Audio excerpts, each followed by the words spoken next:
Nobody laughed louder than the Torvani bankers when the human delegates stood up to speak. David Okonkwo was used to being ignored. 60 years after joining the galactic community, humans were still treated like children at the adult table. Too emotional, too short-lived, too foolish to understand real economics. The Galactic Trade Assembly met once every solar cycle on Station Meridian, a massive hub where the 12 founding species decided the fate of trillions. David had waited 3 years for permission to address them. Now he stood in the center of the Great Chamber, surrounded by beings who had conquered the stars while humans were still learning to make fire. "I propose," David said clearly, "that humanity invest in the Drayan homeworld." Silence, then laughter. It started with the Torvani, their reptilian bodies shaking with amusement. The Mendari clicked their mandibles in what passed for mockery among their kind. Even the normally stoic Velani allowed themselves quiet chuckles.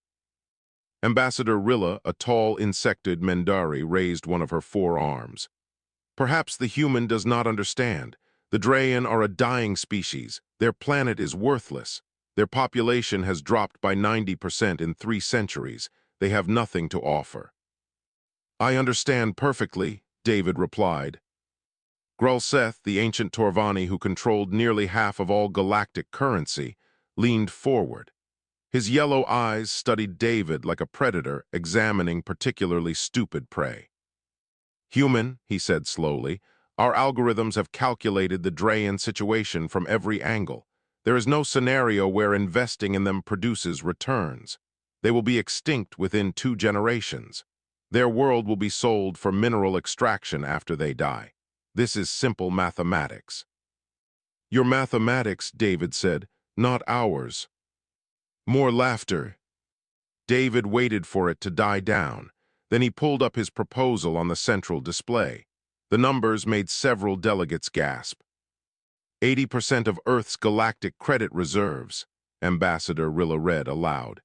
"You want to transfer 80% of your species' wealth to a dying world?" "Yes. This is insanity. This is humanity." The chamber erupted into chaos. David's own human colleagues tried to pull him away from the podium. They whispered urgently about embarrassment, about setting their species back decades in galactic standing, about financial ruin. David ignored them all. Grulseth raised a clawed hand for silence. The chamber obeyed instantly. The old banker had that kind of power. "Let him do it," Grulseth said. Ambassador Rilla turned sharply. "You cannot be serious." "I am completely serious. The humans wish to throw away their future on a worthless investment. Who are we to stop them?" His lipless mouth curved into something like a smile. "Let this serve as a lesson to all younger species. The galaxy runs on logic, not emotion. When humanity bankrupts itself, others will learn." The vote was unanimous. Every species agreed to allow the transfer, many of them recording the proceedings for entertainment broadcasts back home. The humans had finally proven what everyone suspected. They were fools. David completed the transfer that evening. 80% of everything humanity had earned in 60 years of galactic trade, gone in a single transaction. The Drayan Development Fund was now the largest investment in the dying species' history. His colleagues refused to speak to him. Earth's government sent furious messages demanding explanations. News networks across human space called him a traitor, a madman, a destroyer of their future. David read none of it. He was too busy packing. 3 days later, he boarded a transport to Sanctuary, the Drayan homeworld. He would oversee the investment personally. He would live among the species everyone had written off. Before he left, Grulseth found him at the docking bay. The old Torvani studied him with those cold, yellow eyes. "You have doomed your people," Grulseth said. "In 10 years, humanity will be bankrupt. You will come crawling to us for loans, and we will own you. This is what happens when emotion guides economics." David picked up his bag and smiled. "You calculated everything," he said. "Every resource, every probability, every outcome. Your algorithms are perfect." They are. Then tell me something, Grull Seth. In all your calculations, did you ever once ask the Draen what they dreamed of becoming? The banker blinked. What? Did you ask them about their hopes, their art, their songs? Did you ask what they could create if someone simply believed in them? These things have no economic value. David nodded and walked toward his ship. That is exactly why you will never understand what we just bought. Grulseth watched the human transport leave the station. He felt something unfamiliar in his chest. It took him several minutes to identify the emotion. It was doubt. He dismissed it immediately. The algorithms were never wrong. Humanity would fail. The Draen would die, and the galaxy would continue as it always had, ruled by logic and profit. He was certain of it. Aboard the transport, David looked out at the stars and thought about the species waiting for him. A people with nothing left except hope. A world that every calculation said was worthless. But David Okonkwo had read something the algorithms never could. He had read the Draen histories. He had seen what they once were before their world began dying. He had seen their art, their music, their poetry. And he had seen something no computer would ever understand. He had seen potential. The first thing David noticed about Sanctuary was the silence. No birds, no insects, no wind rustling through leaves. The Draen homeworld had been dying for so long that even the small sounds of life had faded away. The oceans were mostly gone, leaving behind vast plains of cracked salt. The cities stood half empty, their towers reaching toward a sky that offered no hope. David had been on the planet for 3 months when the Mendari auditor arrived. Investigator Kelvos stepped off her shuttle with recording devices attached to every limb. Her compound eyes swept across the barren landscape with what might have been satisfaction. "I am here to document humanity's failure," she announced. "The Trade Assembly wishes to use your collapse as an educational tool for younger species." David smiled. "Would you like a tour?" Kelvos had expected despair. She had expected humans scrambling to save their foolish investment. She had expected regret. Instead, she found farms. Green farms spreading across land that every survey had declared dead. Water reclamation systems pulling moisture from the thin air. Solar collectors powering small villages that hummed with activity. "This is impossible," Kelvos said, her mandibles clicking rapidly. "The soil analysis showed nothing could grow here." "Your analysis was correct," said Dr. Priya Sharma, the human agricultural scientist walking beside them. "Nothing could grow in the soil as it was, but we did not accept the soil as it was." She knelt and scooped up a handful of dark earth. The Draen soil contained dormant microorganisms. They had been sleeping for centuries, waiting for the right conditions. We simply woke them up. "How did you know they were there?" Priya shrugged. "We did not know, we hoped." Kelvos could not process this. Hope was not a factor in any equation she knew. David led her deeper into the settlement, toward a building that looked different from the others. It was painted in bright colors. Music drifted from its windows. Draen children ran past, laughing, their gray skin flushed with health. "This is a school," David said. "We built 12 of them so far." "Schools," Kelvos tilted her head. "You are teaching them to work in mines, to extract the remaining resources. We are teaching them to read, to write, to dream." Inside the school, Elder Mossa waited. The ancient Draen was small, barely reaching David's chest. Her skin was wrinkled like old paper, and her eyes held the weight of watching her species die slowly for generations. But there was something new in those eyes now, something that had not been there before the humans came. "Light. The other species came before you," Elder Mossa said to Kelvos. "The Torvani offered to buy our planet after we died. The Mendari suggested we relocate to worker colonies. The Velani simply ignored us." She gestured toward the window, where young Draen were tending gardens, painting murals, playing instruments. "The humans asked us what we wanted to become." Kelvos checked her recording devices. Everything was working, but nothing made sense. "What did you tell them?" she asked. "We told them we wanted to remember who we were." Elder Mossa led them to a smaller room. The walls were covered with images, ancient and beautiful, paintings that seemed to capture emotions Kelvas had never felt, sculptures that made her breath catch, poetry in a language she did not speak but somehow understood. "Before the dying began," Elder Mossa said softly, "we were artists, the greatest in the galaxy. Our works hung in the halls of every species. Our songs were sung on 1,000 worlds.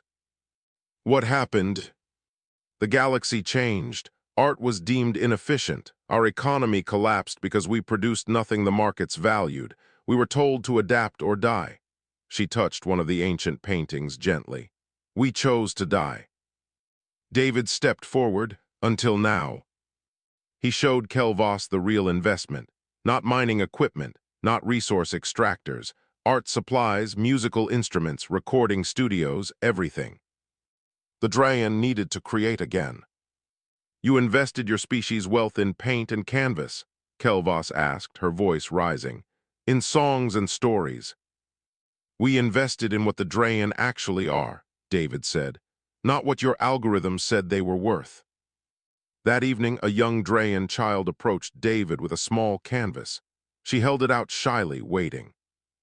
David took the painting and looked at it for a long time. It showed a hand reaching down from the stars, a human hand, and below it a gray figure reaching up to meet it. The colors were simple, the technique was rough, but the emotion was so powerful that David felt tears forming in his eyes.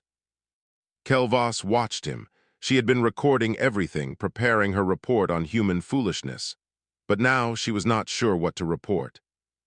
"You cannot calculate the value of this," she said finally. "There is no formula for what you are doing." David smiled at the young artist, who beamed back at him. "That," he said, "is exactly the point." Kelvas stayed longer than planned. She told herself it was for thorough documentation. But every night she found herself in the school, listening to Drayan songs, watching Drayan art being created, feeling something stir in her chest that no Mendari had ever taught her to name. The algorithms had missed something, and she was beginning to understand what it was. 5 years changed everything. It started with a single painting sold at a Torvani auction house. A Drayan landscape showing their world not as it was, but as it could be. Green valleys, blue waters, children playing under a warm sun. The painting sold for 3 million credits, then it resold for 10 million, then 20. Within a month, every wealthy collector in the galaxy wanted Drayan art. But it was not just the paintings. Drayan music began spreading through communication networks, shared millions of times. Their songs carried an emotional depth that made listeners weep without understanding why. Their poetry was translated into 100 languages, and every translation felt like coming home. Grulseth received the market reports with growing confusion. The old banker sat in his tower on the Torvani homeworld, watching numbers that made no sense. Drayan cultural exports had grown by 8,000%. Licensing fees for their agricultural techniques were generating billions, and humanity's investment had multiplied 12 times. This was impossible. He traveled to Sanctuary personally. He needed to understand. The planet he found was nothing like the dead world in his records. Green covered the formerly barren plains. Clean water flowed through channels that had been dry for centuries. And everywhere there was art. Murals on buildings, sculptures in gardens, music drifting from every window. The Drayan were creating again, and the galaxy could not get enough. David Okonkwo met him at the landing platform. The human was older now, gray touching his hair, but his eyes were bright. "Come to check on our worthless investment?" David asked. Grulseth ignored the mockery. "Explain this to me. My analysts have studied your methods for months. They cannot find the trick." "There is no trick." "There must be. You knew the Drayan art would become valuable. You had inside information about market trends. You manipulated something."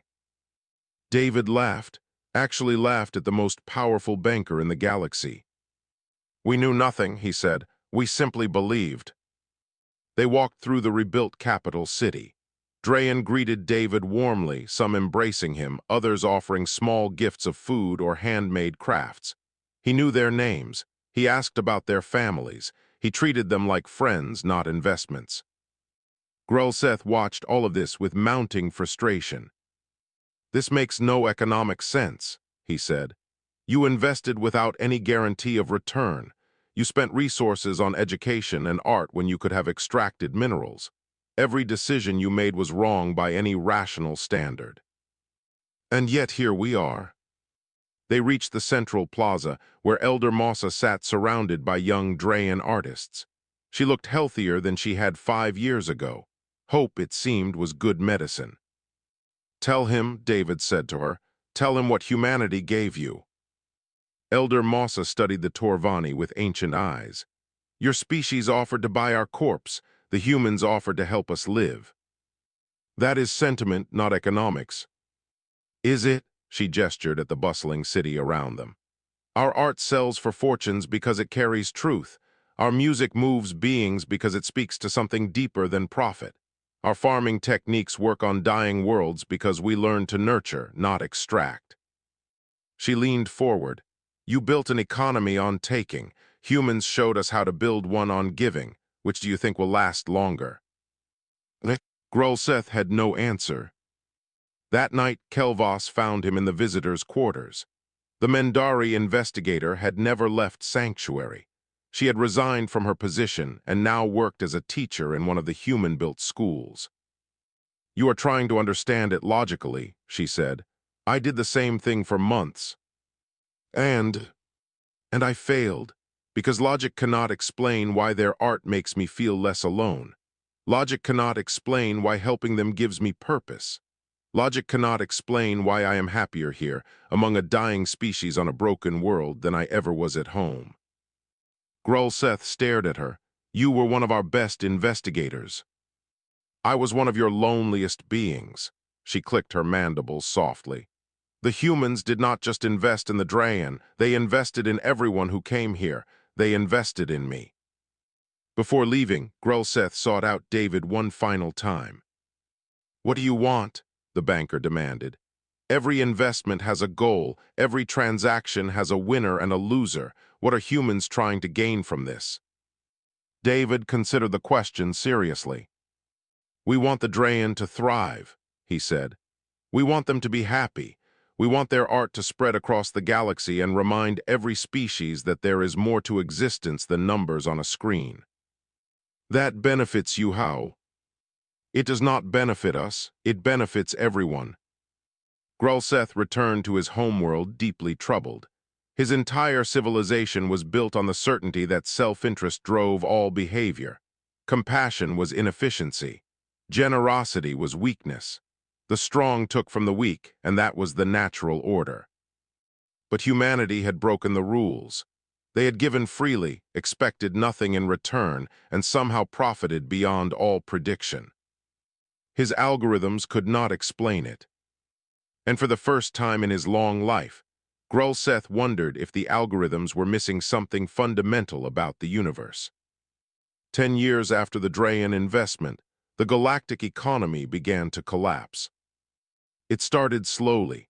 A small species called the Venari, facing extinction on their flooded homeworld, contacted humanity directly. They bypassed the trade assembly entirely. They asked not for loans or extraction contracts, but for help. Humans said yes. Then the Koloth asked. Then the Sireni. Then the Margathi.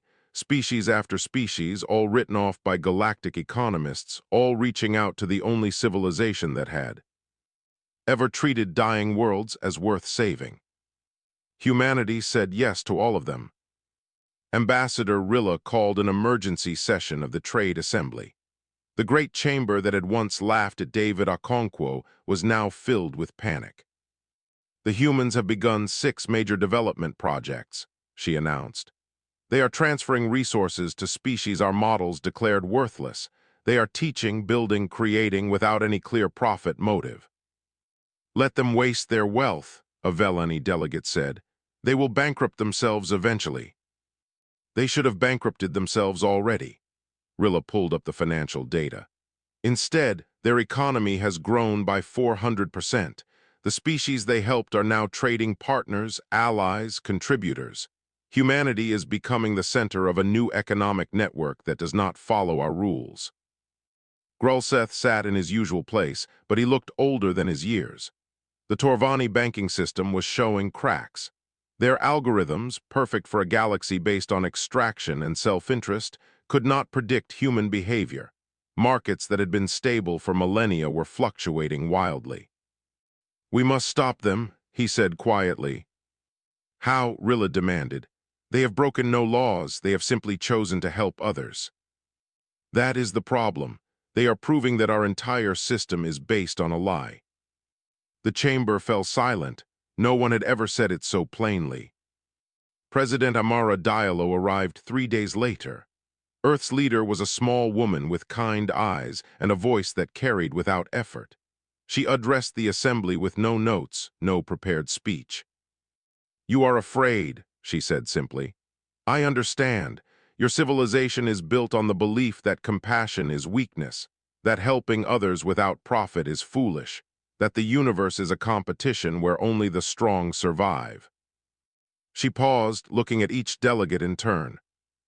Humanity was taught these lessons too. We fought wars over resources. We let millions starve while others grew rich. We nearly destroyed our own planet in the name of progress. And then we learned something. We learned that cooperation creates more than competition. We learned that lifting others up lifts us all. We learned that the economy is not a game with winners and losers, but a garden that grows when everyone tends it. Ambassador Rilla leaned forward. "Did you plan this? Did you know your investment would destabilize our entire system?" "We planned nothing. We simply helped a dying species because it was right. Everything that followed was a surprise to us too." "But you benefit from the chaos." President Diallo shook her head. "We benefit from the healing. There is a difference." The session lasted for days. Accusations flew. Some species demanded sanctions against humanity. Others wanted to seize human assets. A few quietly asked how they could join the human development programs. In the end, nothing was decided. The assembly was too divided, too confused, too afraid. But the galaxy continued changing without them. News spread of what humanity was doing. Ordinary beings on 100 worlds saw the Drayan Renaissance and asked why their governments had written off struggling species. They saw human teachers working in alien schools, human doctors healing alien sick, human engineers building infrastructure that benefited everyone. They began to question. On the Torvani homeworld, young bankers started asking why their algorithms did not account for happiness. On Mendari colonies, workers wondered why efficiency was valued over purpose. On Velani stations, families discussed whether wealth meant anything if it could not buy meaning. Grulseth watched his empire crumble from within, not through violence or revolution, but through doubt. The certainties that had sustained Torvani dominance for 10,000 years were being questioned by their own children. He sent a message to David Okonkwo, still living on Sanctuary. "What have you done to us?" The reply came within hours. "We have done nothing to you. We have simply shown an alternative. Your people are choosing for themselves." Grulseth read the message again and again. He wanted to hate the human. He wanted to blame him for everything falling apart. But deep down, in the part of himself he had spent centuries ignoring, he knew the truth. The galactic economy was not breaking. It was waking up. And humanity had simply been the alarm clock. The next morning, 3 more species announced they were transferring their reserves to human-led development funds.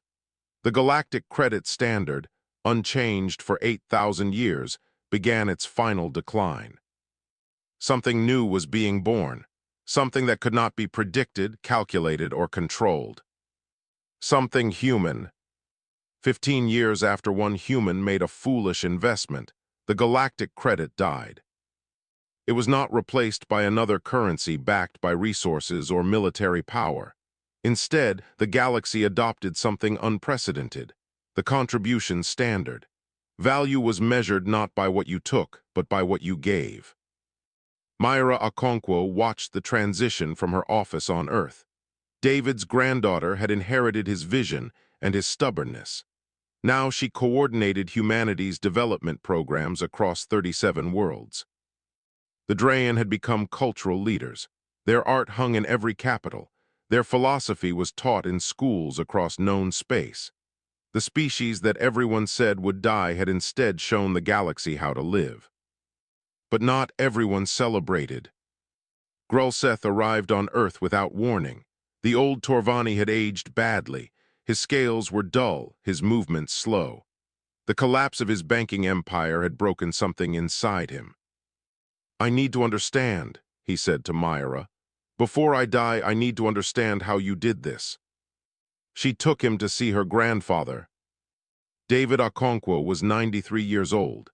He had returned to Earth 2 years ago, too frail for space travel. But his mind remained sharp, and his eyes still held that spark that had terrified galactic economists. They sat in his garden, surrounded by flowers from a dozen worlds. Drayan children had painted the walls. Gifts from grateful species filled the shelves. "You came to gloat," Grulseth said bitterly. "I came to live," David replied. "I never cared about winning." "Then explain it to me. My entire life was built on understanding value. I could calculate the worth of anything, but I could not calculate you." David was quiet for a long moment. "When I was young," he said finally, "humans were nobody. We had just reached the stars. Every species looked down on us. We were too primitive, too emotional, too fragile to matter." "You weren't." "We were, and I remember how that felt. The hopelessness of being written off. The pain of being told your species had no value." David looked at Grulseth directly. "Then I learned about the Drayan, a civilization that had once created beauty beyond imagination, reduced to waiting for death. And I saw us. I saw what humanity could have become if no one believed in us." "So you invested out of sentiment." "I invested out of memory. I remembered being worthless, and I decided that no species should ever feel that way again." Grulseth struggled with this. His entire worldview rejected sentiment as weakness. But here was the evidence. Humanity had transformed the galaxy through compassion. "Your algorithms measured resources," David continued. "Minerals, energy, labor, but you never measured hope. You never calculated what happens when someone believes in you." "Hope cannot be quantified." "Exactly, and that is why your system failed. You built an economy that accounted for everything except what matters most." Myra had heard her grandfather tell this story many times, but watching Grulseth's reaction was new. The old banker was crying. Torvani were not supposed to cry. "I wasted my life," Grulseth whispered. "I had more wealth than any being in the galaxy, and I never once used it to help anyone." David reached out and took the banker's clawed hand. "You are still alive. It is not too late." "I am old. My empire is gone. I have nothing left to give." "You have knowledge. You understand economics better than anyone. Imagine what you could teach if you used that knowledge to help instead of take." Grulseth looked at him with something like wonder. No one had ever suggested he had value beyond his wealth. "You would trust me after everything." "I trusted the Drayan. Why not you?" That evening, David Okonkwo passed away in his sleep. He died surrounded by family, friends, and representatives of dozens of species he had helped save.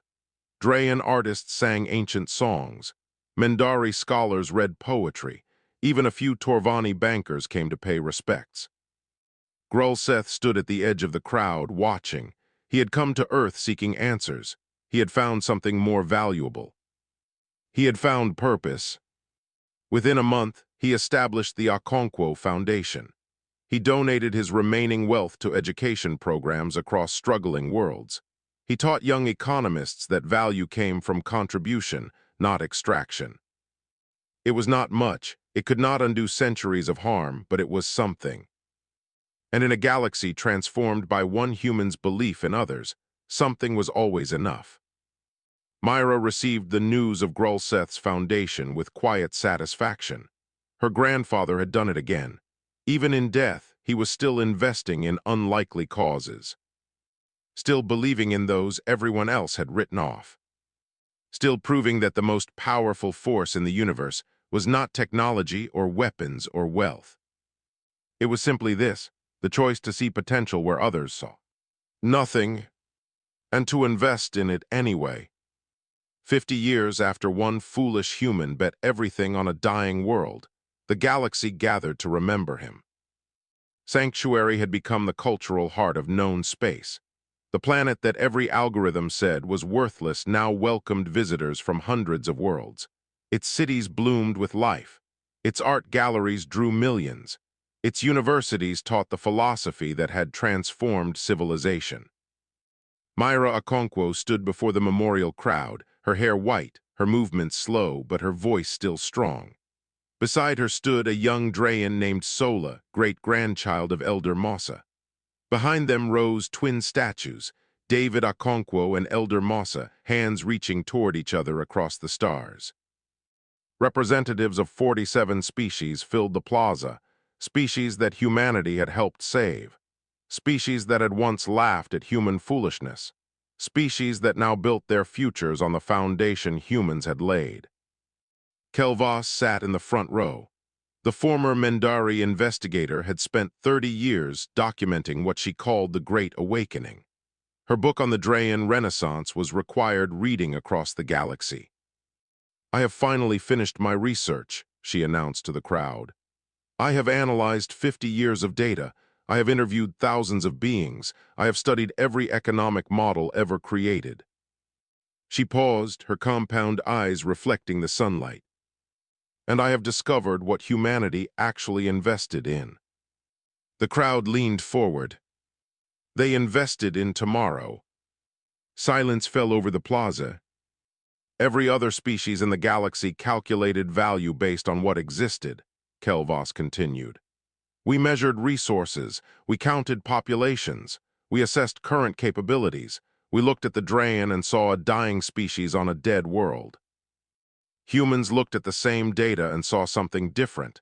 They saw what the Drayan could become. They saw the art waiting to be created.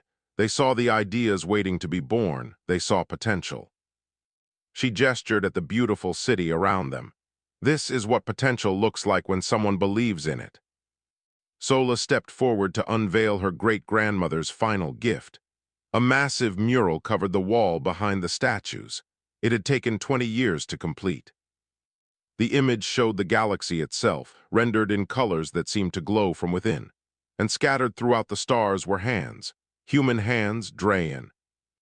Hands, Torvani claws, Mendari limbs, and dozens more. All reaching, all connecting, all building something together. At the center, small but unmistakable, was David Okonkwo. Not heroic, not grand. Just an ordinary human with his hand extended, waiting for someone to take it. Myra felt tears on her cheeks. Her grandfather had never wanted statues or memorials. He had just wanted to help. "My grandfather used to say that the galaxy was not broken," she told the crowd. "It was just waiting for someone to show it another way, not through force, not through wealth, just through simple kindness." She looked at the assembled species, enemies who had become allies, strangers who had become family. He broke the galactic economy by introducing a variable no computer could calculate, faith in others. He believed in the Drayan when no one else did, and that belief changed everything. A tone sounded from the communication center. A message was arriving from the edge of known space. Myra read it aloud. "We are the Thessari. Our world is dying. Our people are losing hope. We have heard stories of humans who help those everyone else abandons. We are asking, will you believe in us?" Before Myra could respond, hands rose throughout the crowd. Drayan hands, Mendari hands, Torvani claws, Velani fingers, hands from every species humanity had helped over 50 years.